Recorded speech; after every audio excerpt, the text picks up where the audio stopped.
Magandang hapon, narito na ang PTV Balita ngayon.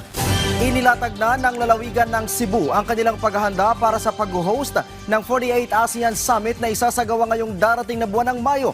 Ayon kay Cebu Governor Pamela Baricuatro, planchado na ng mga lokal na opisyal ang plano para sa security, traffic at venue preparations sa nasabing aktibidad.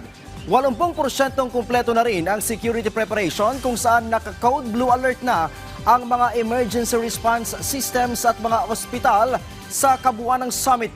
Magkakaroon naman ng dry run at rehearsal bago ang pagdating ng mga heads of state at mga delegados simula May 5. Tinatayang 10,000 police personnel mula sa Police Regional Office 7 at 1,000 military personnel ang kanilang ipapakalat sa kabuuan ng summit na nakatuon sa security operations at quick reaction response.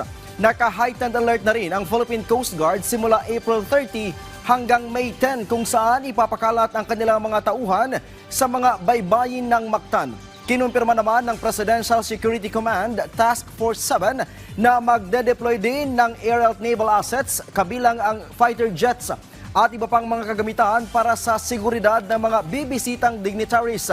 Limitado naman ang mga road closures sa Lapu-Lapu at Cebu City sa convoy movements at muling bubuksan sa oras na makadaan na ang mga ito.